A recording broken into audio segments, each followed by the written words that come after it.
नमस्ते, आप सभी का स्वागत है। और आज हम रूबरू हैं विष्णु शंकर जैन जी से।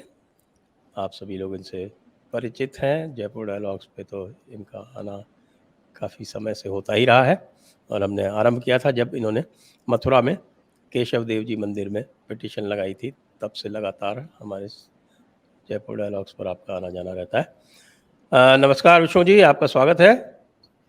धन्यवाद सर। और आज आपके और आपके पिताजी के बारे में इंडियन एक्सप्रेस में बड़ा अच्छा एक आर्टिकल आया है।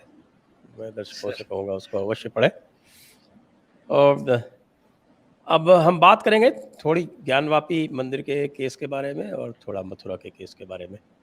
और मैं, जैसा कि वकालत में सिखाया जाता है, कि विपक्ष के आर्ग्यूमेंट से आरंभ करते हैं कि ज्ञानवापी में विपक्ष का आर्ग्यूमेंट क्या है।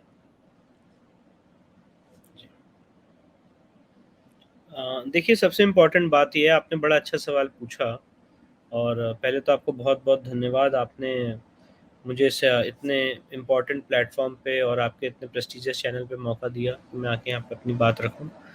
और आपने जो सवाल पूछा, अगर उसका उत्तर मैं खोजूँ तो मुझे खुद बहुत डिफ़िकल्टी हुई इसका उत्तर खोजने में, क्योंकि हमारे पास एक थ्योरी है कि ज्ञानव्यापी के केस में इसको औरंगज़ेब ने तोड़ा, इससे पहले इसको कुतुबुद्दीन ऐबक ने तोड़ा, इसको राजा टोडरमल ने बनवाया, फिर रानी अहिल्याबाई होलकर ने बनवाया, फिर राजा रणजीत सिंह ने इस पे सोना चढ़ाया। हमारे पास एक थ्योरी है।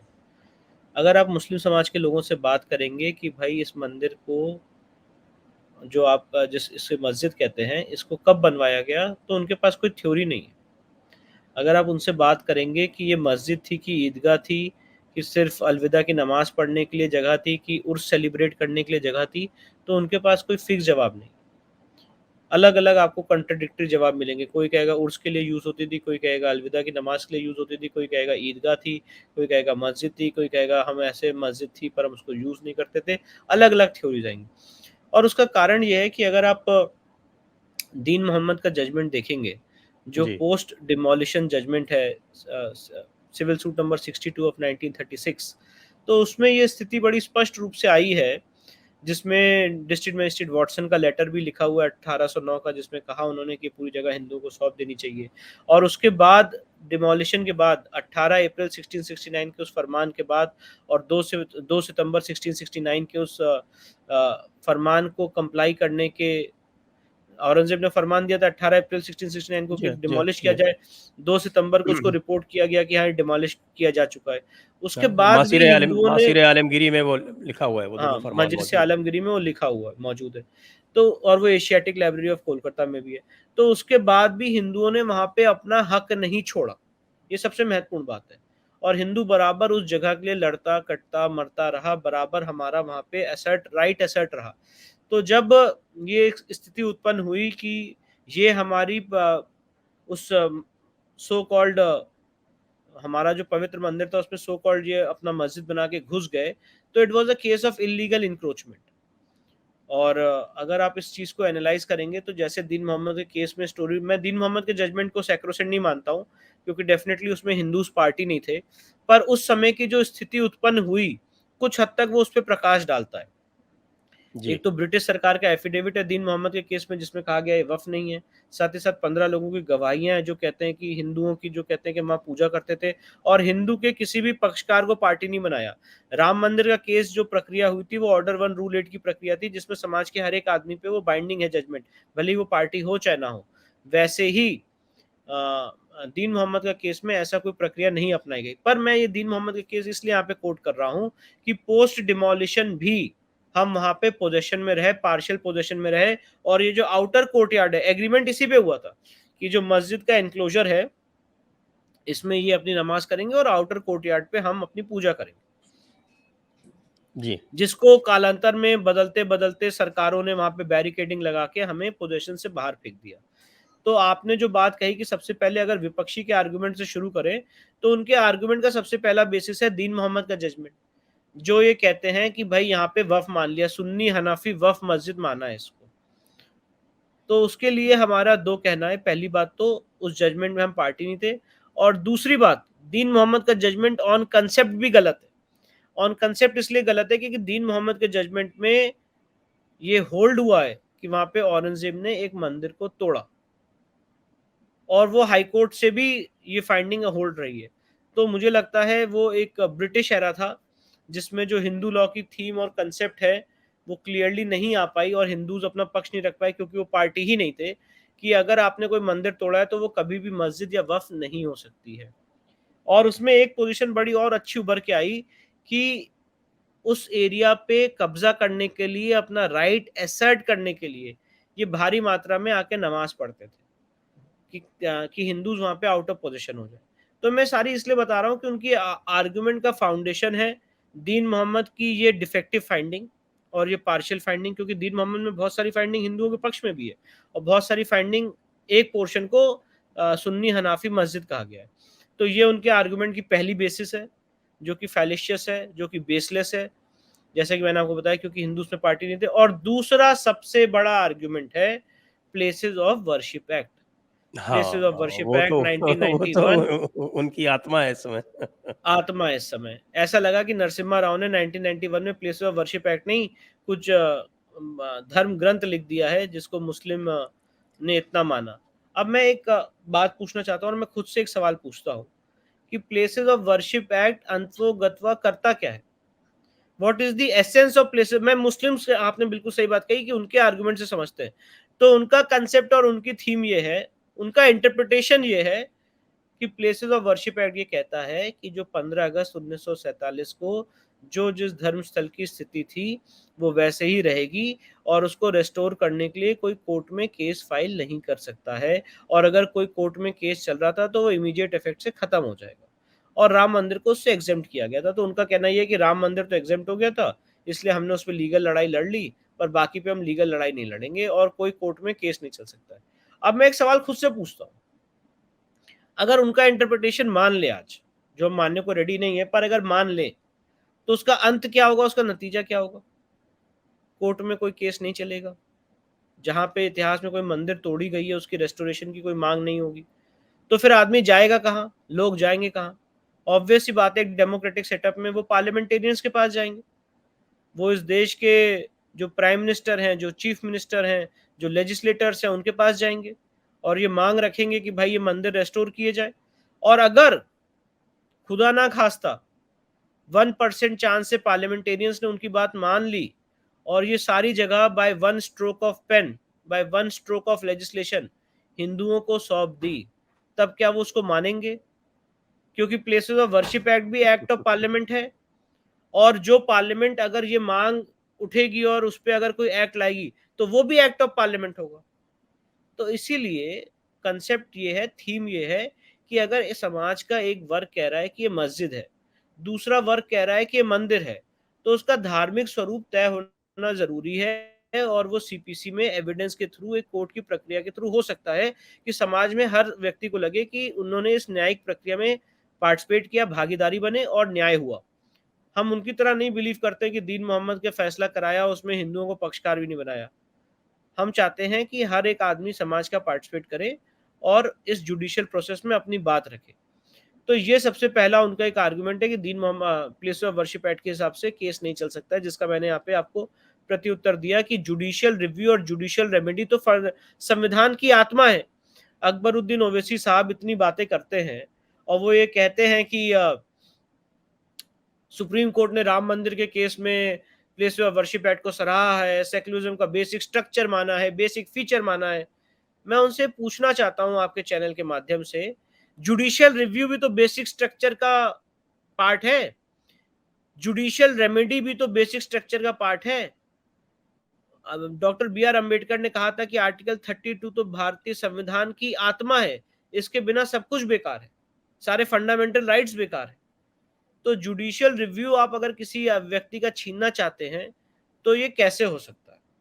और आप देखिए कितनी बड़ी विडंबना है और कितनी बड़ी डोमिनेंस है कि एक तरफ तो आप हमारा जुडिशियल रिव्यू का हक छीन रहे हैं और दूसरी तरफ वफ एक्ट में आपने अपने आप को अनगिनत जुडिशियल रिव्यूज और जुडिशियल फोरम्स की पावर दे रखी। मैं आज उस चर्चा में नहीं जाना चाहता हूं, बस सिर्फ एक डिस्क्रिमिनेशन के पॉइंट ऑफ व्यू से मैं यहाँ पे वो बात रख रहा हूँ। तो पॉइंट इन इशू ये है कि अगर उनका इंटरप्रिटेशन मान ले तो पहली बात वो इंटरप्रिटेशन एल चंद्र कुमार के खिलाफ है। L Chandra Kumar versus Union of India में सुप्रीम कोर्ट के 5 जजेस ने कहा था कि judicial reviews the basic structure of the constitution, basic feature और फंडामेंटल राइट है, आप उसको कभी ले नहीं जा सकते, you can not take it away. तो ये जो एक्ट ऑफ पार्लियामेंट है 1991 प्लस का, ये उसके खिलाफ है।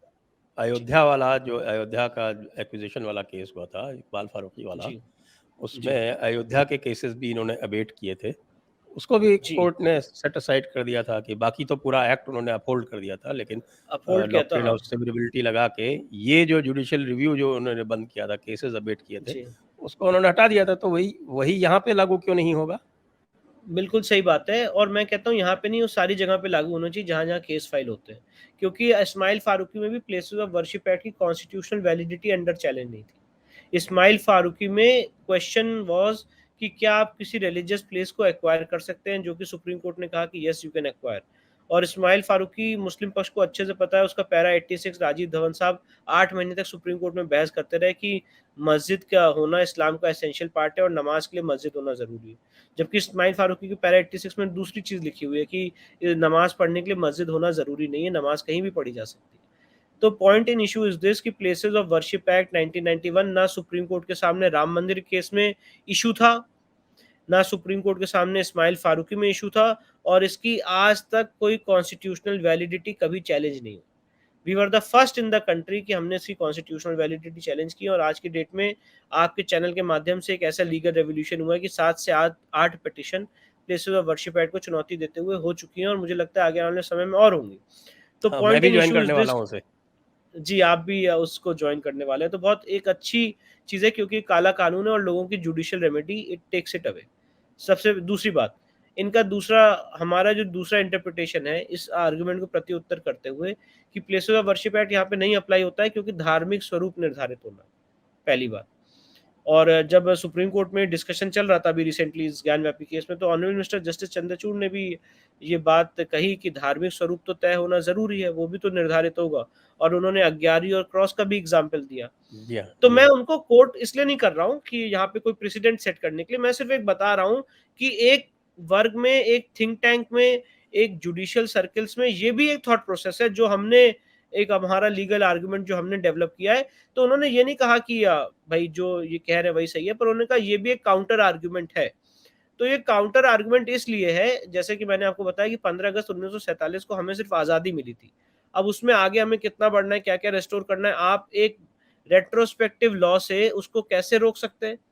1991 में आप आके कह दोगे कि 15 अगस्त 47 हमारे लिए बेंचमार्क हो गया। उस दिन तो हमने अपनी आँखें खोली थी।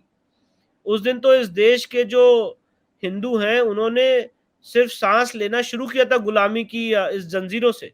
तो आपने जैसे ही आदमी ने साँस लेना शुरू किया, आपने उसको निप द बट कर दिया कि आप 1991 में आपने बोल दिया कि अच्छा आप उस दिन पैदा हुए, तो अब उस दिन से लेके अभी तक और आगे तक कभी मत सोचना। तो ये एक सबसे बड़ा हास्यात्मक लॉ है।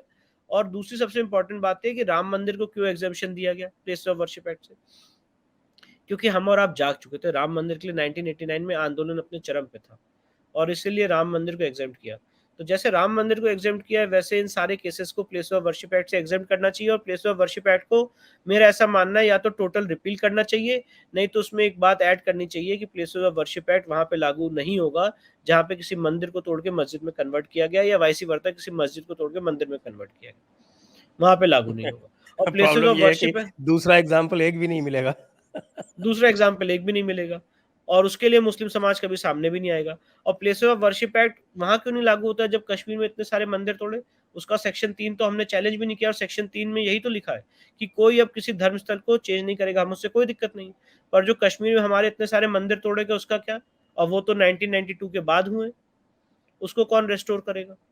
तो इसीलिए सवाल ये बनता है कि प्लेसेस ऑफ वर्शिप एक्ट एक बहुत ही एब्रप्ट लॉ है, गलत लॉ है, और जिस पे आज मुस्लिम पक्ष रिलाई कर रहा है। क्योंकि मैं ये कहना चाहता हूँ कि जब हमने वहाँ पे शिवलिंग पाया और विराट शिवलिंग हमें मिला, तो प्लेसेस ऑफ वर्शिप एक्ट किसके पक्ष में अप्लाई करता है? मेरा देवता वहाँ विराजमान है, my deity is standing there, मेरा देवता उस संपत्ति में आज स्थित है, तो उस जगह का धार्मिक स्वरूप तो एक हिंदू मंदिर का हुआ।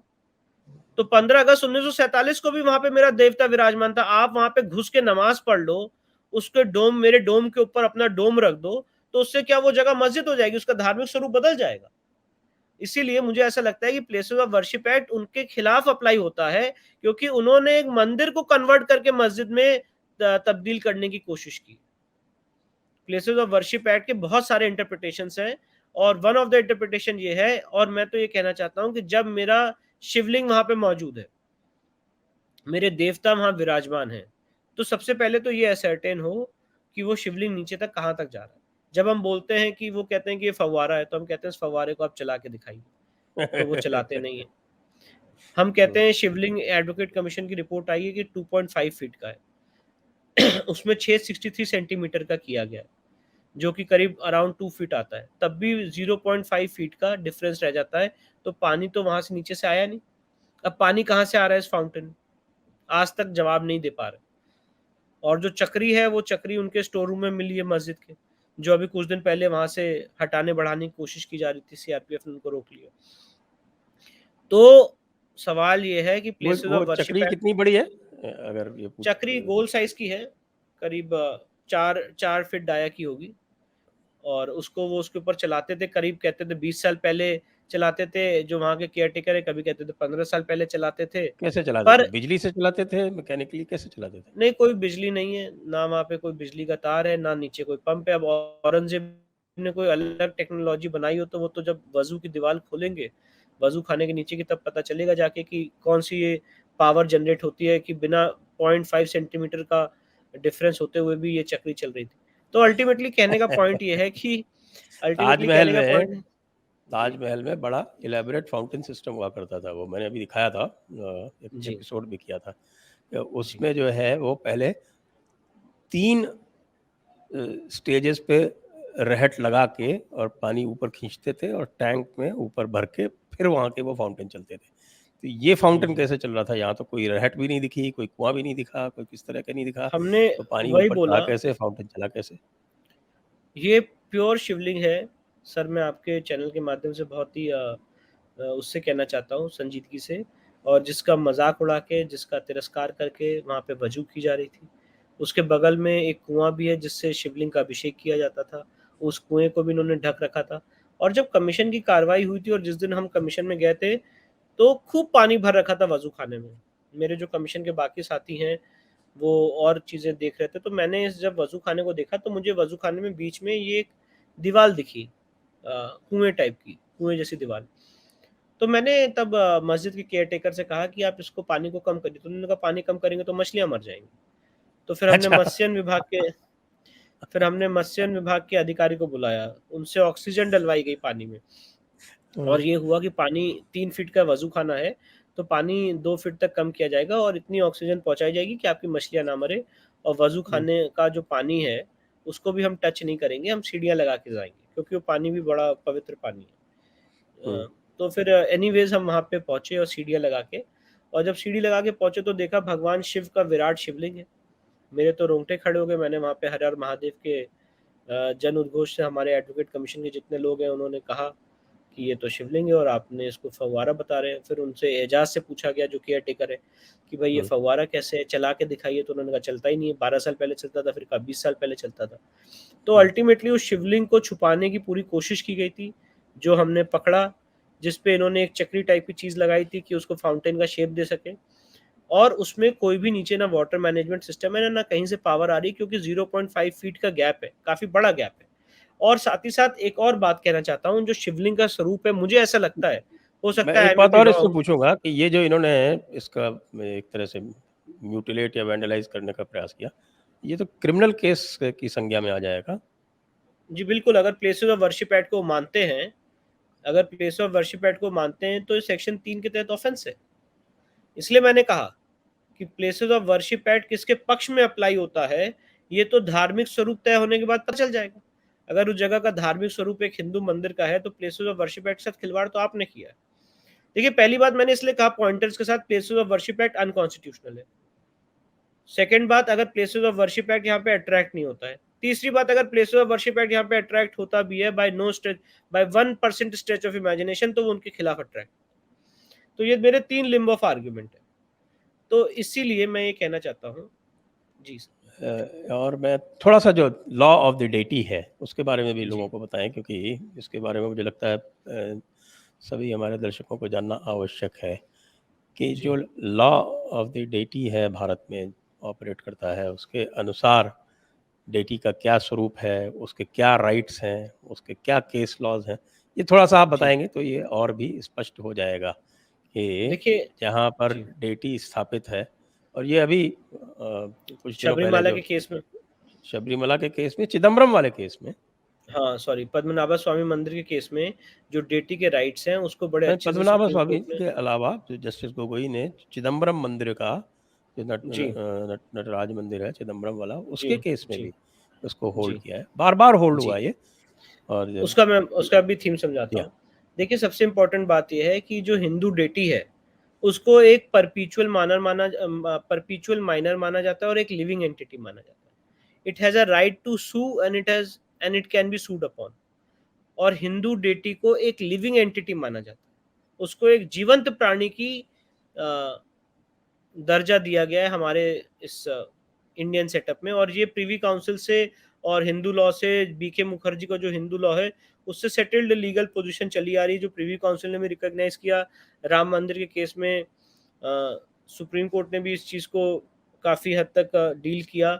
और इसके अलावा जो आपने अभी बताया चिदम्बरम के केस में, पद्मनाभ स्वामी मंदिर के केस में हिंदू डेटी के क्या अधिकार होते हैं, शबरीमाला के केस में भी काफ़ी एक्सटेंसिवली आर्ग्यू हुआ, क्योंकि ये एक लिविंग एंटिटी है। It is just having the same right as an individual. जैसे आज मेरा राइट है, वैसे ही एक हिंदू देवता का भी अधिकार होता है। और इसीलिए अगर आप देखेंगे हिंदू मंदिरों पर टैक्स लगता है। इसीलिए अगर आप देखेंगे तो हिंदू देवता कोर्ट में जाते हैं।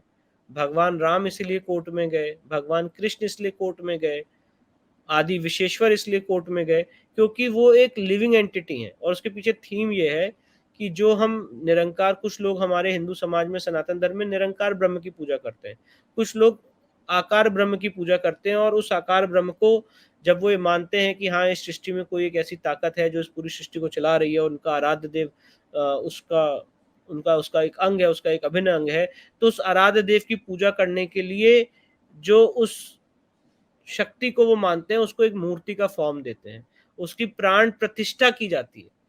उसकी जब प्राण प्रतिष्ठा की जाती है, तो वो मूर्ति एक जीवंत लिविंग एंटिटी हो जाता है एज़ पर हिंदू लॉ। प्राण प्रतिष्ठित मूर्ति एक जीवंत लिविंग एंटिटी है, and it has a right to sue, it can be sued through a minor, through a next friend. Because it's a minor, it can sue through a next friend, it can be sued by someone else. Obviously through a next friend. तो point in issue is this कि ये जो proposition of law है, ये article 363 of the Indian constitution में भी deal हुआ है।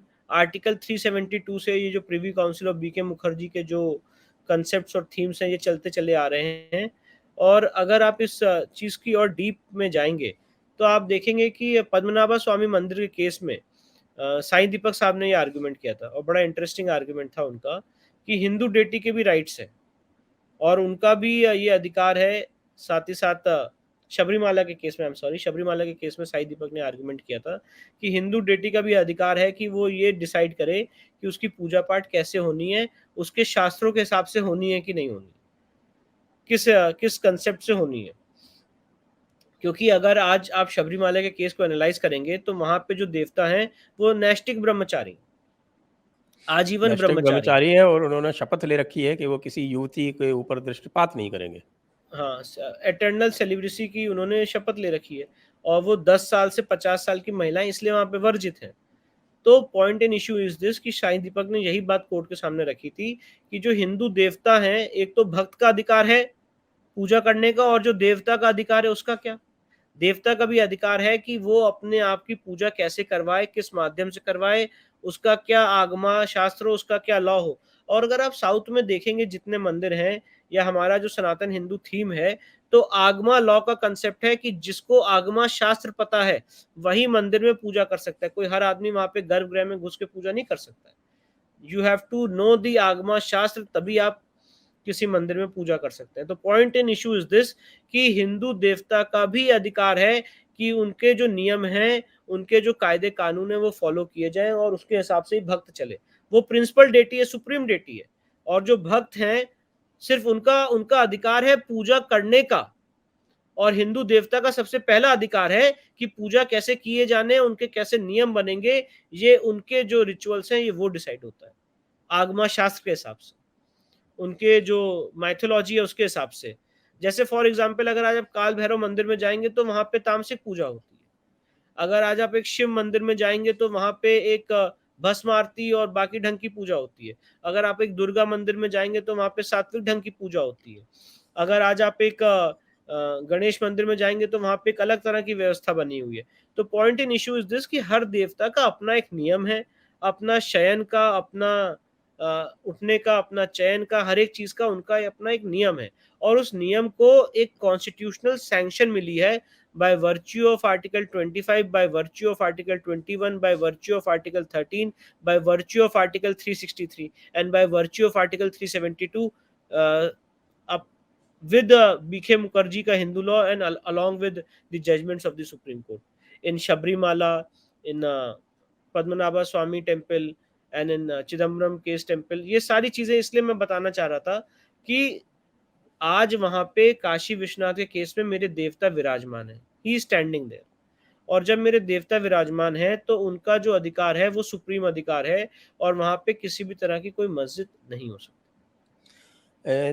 दो चीज़ें और पूछूंगा इसमें। एक तो ये कि क्या प्लेसेस ऑफ वर्शिप एक्ट का जो सेक्शन 4(1)(a) है वो ज्ञानवापी पर लागू नहीं होता, और दूसरा कि जो 1983 का जो लॉ उत्तर प्रदेश गवर्नमेंट का है जी उसमें उन्होंने क्या स्थापित किया, इसके देखिए, बाद हाँ फिर हम मैं मथुरा में आपको, चलेंगे।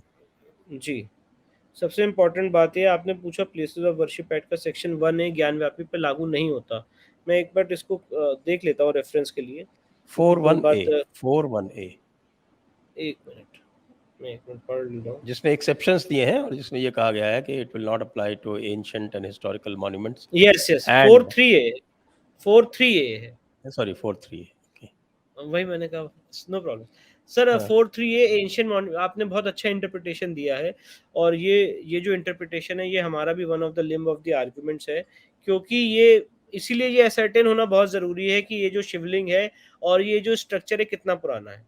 क्योंकि अगर आप इसको archaeological survey of India act से, सॉरी आर्कियोलॉजिकल एक्ट 1958 से कंपेयर करेंगे तो उसमें स्पष्ट रूप से एंशियंट मॉन्यूमेंट की डेफिनेशन दी हुई है कि अगर कोई मॉन्यूमेंट 100 साल से पुराना रहा है तो वो एंशियंट मॉन्यूमेंट की श्रेणी में आएगा।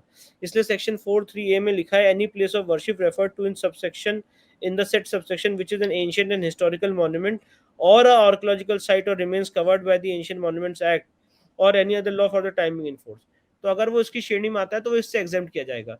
अब जब वहां पे शिवलिंग मिल गया है और इसके अलावा भी जो उस एरिया का रिलीजियस कैरेक्टर है वो काफी पुराना है, जो पिलर्स हैं जिसपे सो कॉल्ड मस्जिद खड़ी हुई है वो एक हिंदू मंदिर की है, तो मुझे लगता है कि डेफिनेटली ये इससे गवर्न होता है और इसके तहत ये प्लेस ऑफ वर्शिप एक्ट्स के एग्जेम्पशन क्लॉज में आता है।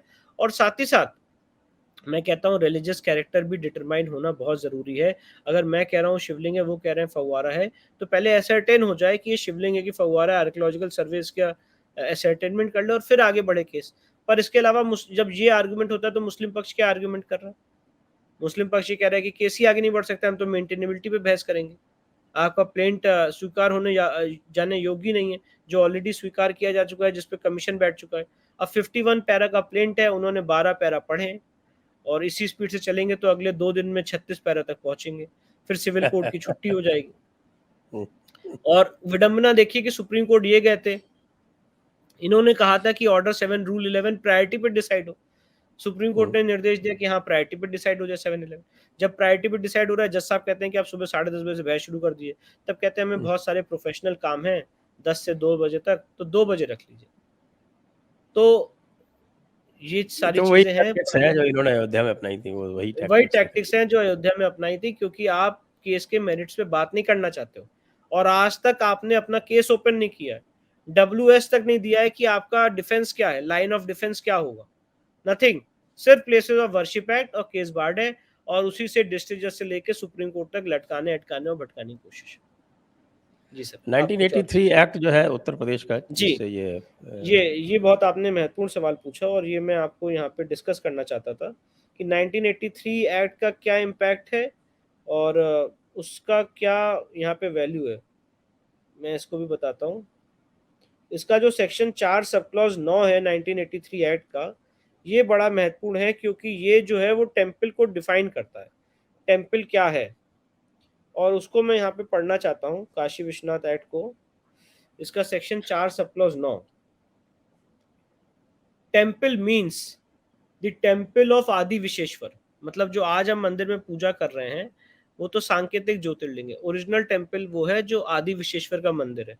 Popularly known as Shri Kashi Vishwanath temple situated in the city of Varanasi, which is used as the place of public worship and dedicated to or for the benefit of or used as a right by the Hindus as place of public religious worship of the Jyotirlinga and includes all subordinate temples, shrines, sub shrines and the Asthan, ASHTAN, Asthan देवता, Asthan, वो पूरा area जो है उसको act of legislature ने recognise किया है। Of all other images and deities, mandaps, wells, tanks and other necessary structures and land appurtenant thereto and additions which may be made thereto after the appointed day. ये definition बहुत marvellous है और wide इसको है, पढ़ने तो वाली, पूरी वाइड डेफिनेशन है। और ये तो कांग्रेस गवर्नमेंट ने एक्ट बनाया है। श्रीपति जी, मिश्रा जी। चीफ मिनिस्टर थे और उसके बाद हुँ, एन हुँ, डी हुँ। तिवारी आए थे, तो उन्होंने ये ज्ञान दिया कि ये जो आप आज मंदिर में पूजा कर रहे हैं, ओरिजिनल मंदिर तो आदि विशेश्वर का वो है, और उसमें it includes shrines, mandaps, wells, tanks और अस्थान देवता। अब अस्थान देवता के बारे में मैं थोड़ा यहाँ पे एलैबोरेट करना चाहता हूँ, ये हमारा बहुत बड़ा थीम है। और जैसे कि मैंने आपके चैनल पे पहले ही बताया था कि काशी का जो महत्व है उसमें, देखिए राम मंदिर के केस और ये वाले केस में थोड़ा सा फर्क है, क्योंकि राम मंदिर के केस में अस्थान देवता की प्लीडिंग सुप्रीम कोर्ट ने रिजेक्ट की थी और कहा था कि हुँ, हम हुँ। उस एरिया को, पूरे एरिया को हम पवित्र नहीं मानते हैं, वहाँ पे डिविनिटी का एंगल नहीं है, जहाँ पे भगवान राम पैदा हुए हैं हम उस एरिया को आपको दे रहे हैं, बट नॉट कोई 82 कोस या कुछ भी, उसके लिए आपके पास कोई मैथोलॉजिकल एविडेंस नहीं है। यहाँ पे इन काशी के केस में जो 5 कोस का एरिया है, 5 कोस का एरिया वो अविमुक्त क्षेत्र घोषित किया भगवान शिव ने स्वयं, जिसका स्कंद पुराण में, ऋग्वेद में, शिव महापुराण में, शिव महात्म्य में हर जगह वर्णन मिलता है। तो यहाँ पे इसीलिए उस स्थान को लेजिस्लेचर ने रिकॉग्नाइज किया है। आस्थान, आस्थान, तो यहाँ पे डिविनिटी की प्लीडिंग है, यहाँ पे दिव्यता की प्लीडिंग है कि वो पूरा जो 5 कोस का एरिया है उसका कण-कण हमारे लिए शंकर है, उसका कण-कण हमारे लिए मोक्षदायिनी है, उसका कण-कण हमें मोक्ष की प्राप्ति कराने के लिए बना हुआ है। वो पूरा 5 कोस का area, not just that temple, वो पूरा 5 कोस का एरिया हमारे लिए आस्थान देवता है, जिसको act of parliament, act of legislature ने सेक्शन 4 सब क्लॉज 9 ने रिकॉग्नाइज किया है। और सबसे महत्वपूर्ण बात यह है, प्लेसेस ऑफ वर्शिप एक्ट आने से पहले आ चुका है। प्लेसेस ऑफ वर्शिप एक्ट आने से पहले ये सारी जगह वेस्ट कर गई है देवता में, तो इसमें तो अस्थान फिर देवता में। आपके रज़िया मस्जिद और आलमगीर मस्जिद जो है, वो जो पुराना पूरा मंदिर 5 और कोस जो का, पूरा बिंदु 5 कोस माधव का मंदिर है, वो भी आ जाएगा? बिंदु माधव, कीर्तिवासेश्वर, ये सारी चीजें, और लाड भैरव, ये सारी चीजें उसमें आएंगी। और वहां पे किसी भी तरह का नॉन इस्लामिक, कोई भी नॉन हिंदू उसमें वहां पे या कोई इस्लामिक एक्टिविटीज नहीं हो सकती, ये स्पष्ट है। और जिस तरह से, इसीलिए मैंने आपके चैनल के माध्यम से केंद्र सरकार से भी रिक्वेस्ट करना चाहता हूँ कि उस पूरे 5 कोस के एरिया को अविमुक्त क्षेत्र घोषित किया जाए हमारे पुराणों के महत्व के हिसाब से। किसी को आपको कहीं ऑल्टरनेट अरेंजमेंट देना है तो उसको आप दे दीजिए, उसको ऑल्टरनेट सेटल कर दिए, पर वो 5 कोस का एरिया हमारे लिए बहुत महत्वपूर्ण है। सृष्टि के आने से पहले उस 5 कोस के एरिया को अविमुक्त क्षेत्र भगवान शिव ने स्वयं घोषित किया, तो उसमें भी किसी भी तरह का हम हस्तक्षेप महसूस नहीं मान सकते हैं। और साथ ही साथ हमारी लड़ाई सिर्फ इस मंदिर के लिए नहीं, 5 कोस के एरिया के लिए हम पूरा 5 कोस का अविमुक्त क्षेत्र मांग रहे हैं। तो जिस ये पॉइंट इन इशू ये था कि वो लेजिस्लेचर, वो act of state UP legislature ने सेक्शन 4 सब क्लॉज 9 में स्थान देवता को माना है, आस्थान को माना है। क्योंकि मैंने आपके चैनल पे पहले भी बताया है कि जिस तरह से भगवान शंकर ने कहा कि मैं यहाँ पे, मैं इस नगरी को बसा रहा हूँ, और उनका जो विराट स्वरूप है वो 5 कोस तक गया, तो इसलिए वो 5 ये कोस का एरिया ही। सेक्शन जी 49 का तो ये आपका प्लेसेस ऑफ वर्शिप एक्ट तो इस सेक्शन 49 से ही आउस्ट हो जाएगा? हाउस हो जाएगा क्योंकि प्लेस ऑफ वर्शिप एक्ट आने से पहले ही प्रॉपर्टी वेस्ट कर गई देवता में। वही और तो कह रहा हूँ। साथ ही साथ सुप्रीम कोर्ट का जो जजमेंट है, इस एक्ट को चैलेंज किया गया था सुप्रीम कोर्ट तक, और सुप्रीम कोर्ट में इसमें फाइनल सील लगाई। और वो जजमेंट का टाइम है 1997, 4 एससीसी पेज 606। 3 जजेस बेंच का जजमेंट है। जस्टिस रामास्वामी ने, मैं जितनी बातें यहाँ पे आपको कह रहा हूँ उसमें उन्होंने लिखी है, जिसमें पूरी माइथोलॉजी डिस्कस की है, जिसमें उन्होंने बताया है कि कैसे कुतुबुद्दीन ऐबक ने तोड़ा, फिर तोडरमल ने बनवाया, उसके बाद फिर औरंगजेब ने तोड़ा, उसके बाद रानी अहिल्याबाई होलकर ने बनवाया, उसके बाद कैसे राजा रणजीत सिंह ने उसमें गोल्ड लगाया। ये सारी बातें उस जजमेंट में लिखी गई हैं, और काशी विश्वनाथ और काशी की महत्वता को बताया गया है सारे पुराणों के माध्यम से। तो इसीलिए सवाल ये है कि प्लेसेस ऑफ वर्शिप एक्ट तो पहली बात यहाँ अट्रैक्ट नहीं होता है।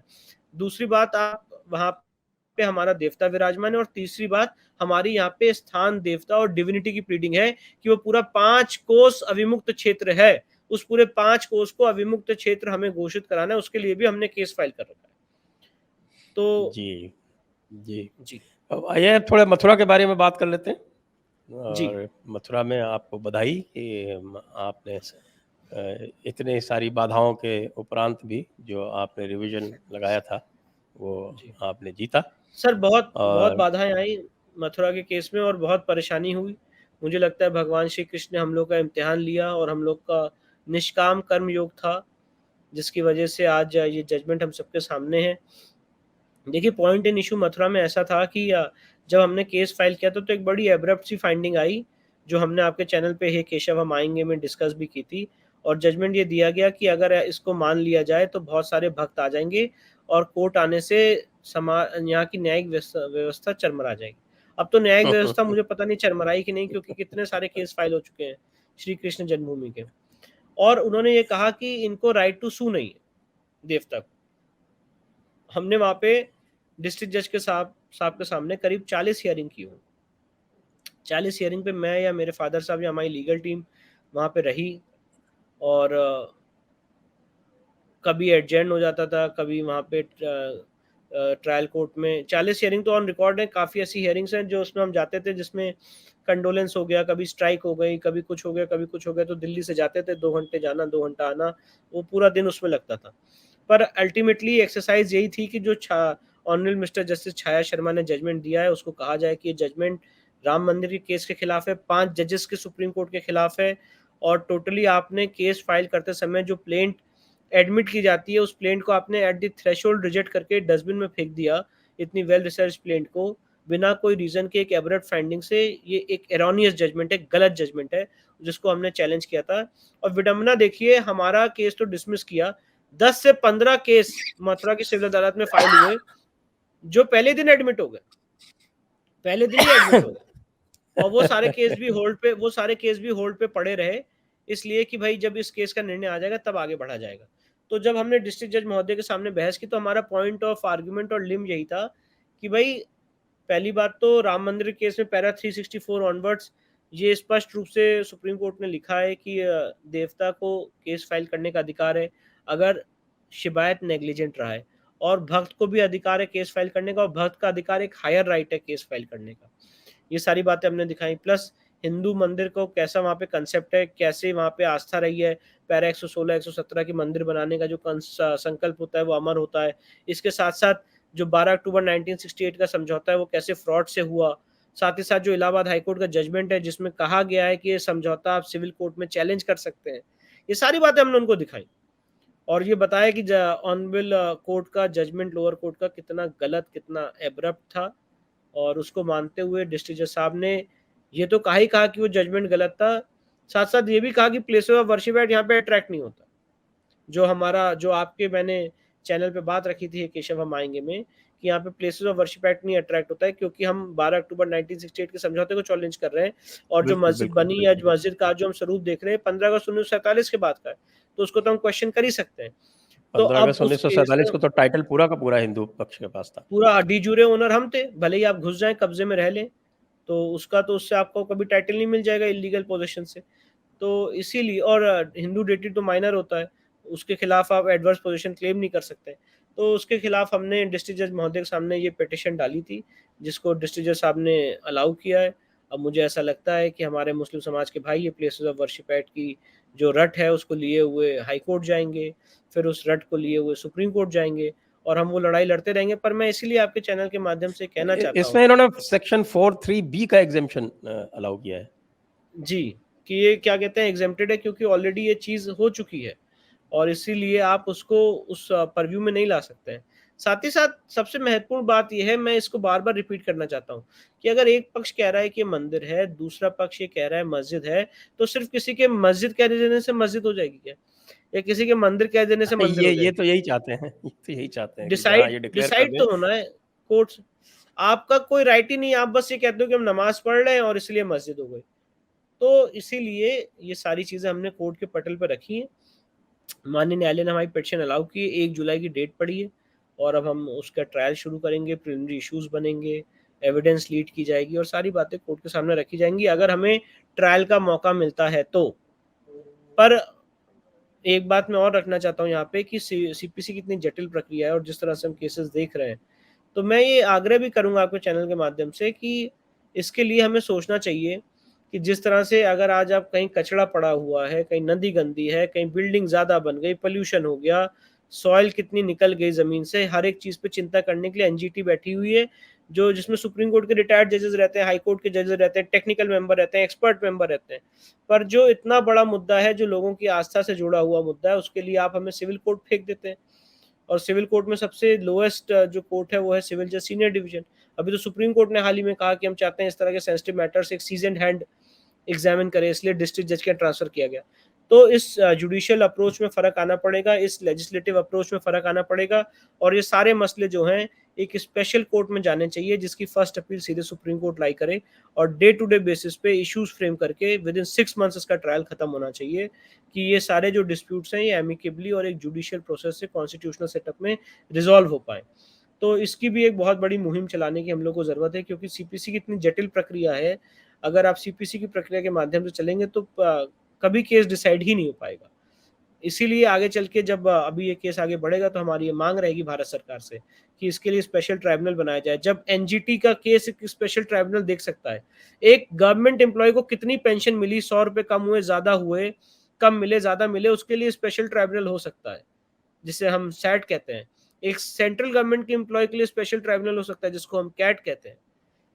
एक एयरपोर्ट अथॉरिटी के लिए स्पेशल ट्राइब्यूनल हो सकता है जिसको हम एरा कहते हैं। एक बिजली के चीज़ के लिए हमें स्पेशल ट्राइब्यूनल हो सकता है जिसको हम इलेक्ट्रिसिटी रेगुलेटरी अथॉरिटी कहते हैं। इलेक्ट्रिसिटी रेगुलेटरी अथॉरिटी ट्राइब्यूनल कहते हैं।